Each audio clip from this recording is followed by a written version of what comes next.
Hello students, मैं मिथिलेश गुप्ता, सह आचार्य राजकीय महाविद्यालय करौली।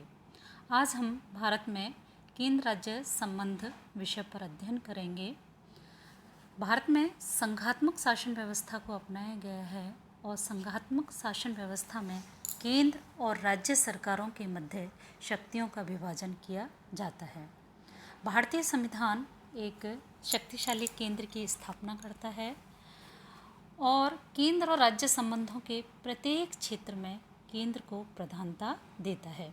भारतीय संविधान में सहकारी संघवाद की धारणा अपनाए जाने के कारण दोनों सरकारों के मध्य शक्ति विभाजन के साथ ही अंतः क्षेत्रीय सहयोग पर भी बल दिया गया है।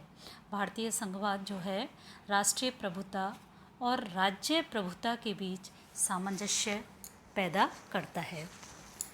संघ राज्य अपनाए जाने के कारण देश के संविधान में केंद्र और उसकी इकाइयों के बीच विधायी, प्रशासनिक और आर्थिक शक्तियों के विभाजन का उल्लेख अनिवार्य होता है।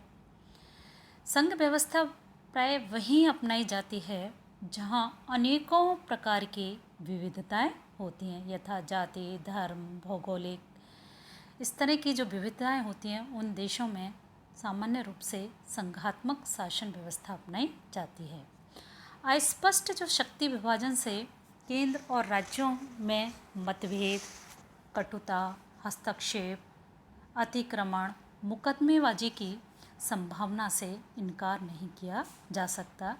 इसी बात को ध्यान में रखते हुए संसार के समस्त संघात्मक संविधानों में केंद्र और राज्य की शक्तियों के बीच में स्पष्ट विभाजन किया जाता है।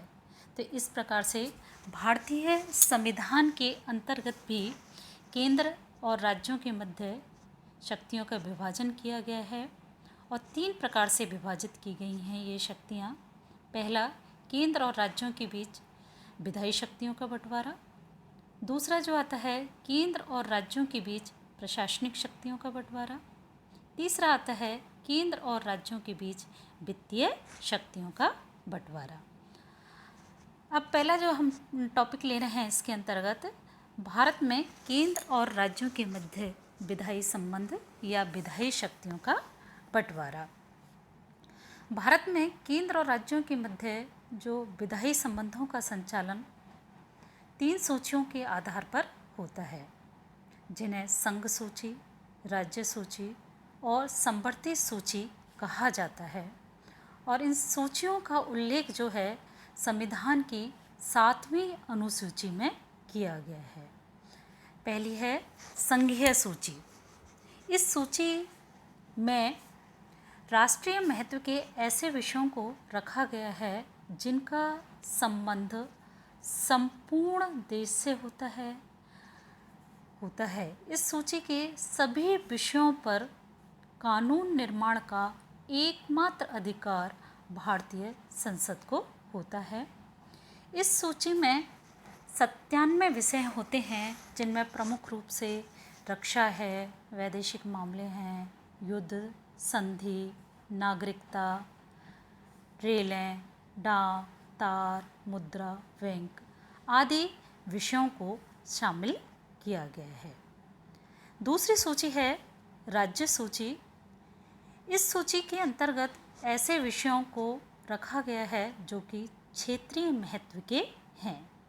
मूल संविधान में इन विषयों की संख्या 66 थी, जिनमें प्रमुख रूप से पुलिस, न्याय, जेल, स्थानीय स्वशासन, कृषि, सिंचाई, सड़कें आदि विषय शामिल हैं।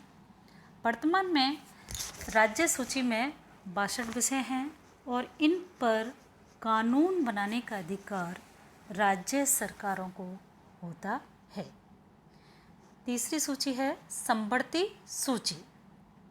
समवर्ती सूची में जो विषय रखे गए हैं उन पर कानून बनाने का अधिकार केंद्रीय सरकार और राज्य सरकार दोनों को होता है। लेकिन अगर दोनों के बनाए कानूनों के मध्य विवाद उत्पन्न हो जाता है तो केंद्र सरकार का कानून मान्य होता है। मूल संविधान के अंतर्गत 47 विषय थे, जो कि वर्तमान में अब 52 विषय हैं। 42वें संवैधानिक संशोधन 1976 के द्वारा 4 विषय शिक्षा, वन, वन्य जीव जंतु और पक्षियों का रक्षण तथा नाप तोल को समवर्ती सूची में शामिल कर लिया गया था। इसके साथ ही एक नवीन विषय जनसंख्या नियंत्रण और परिवार नियोजन को जोड़ा गया। इस प्रकार इसमें वर्तमान में 52 विषय हैं। केंद्र और राज्यों के मध्य विधायी संबंधों के संदर्भ में अपशिष्ट जो शक्तियां हैं कानून निर्माण के संदर्भ में कनाडा के संविधान के समान ही केंद्रीय सरकार को प्रदान की गई हैं। धन्यवाद।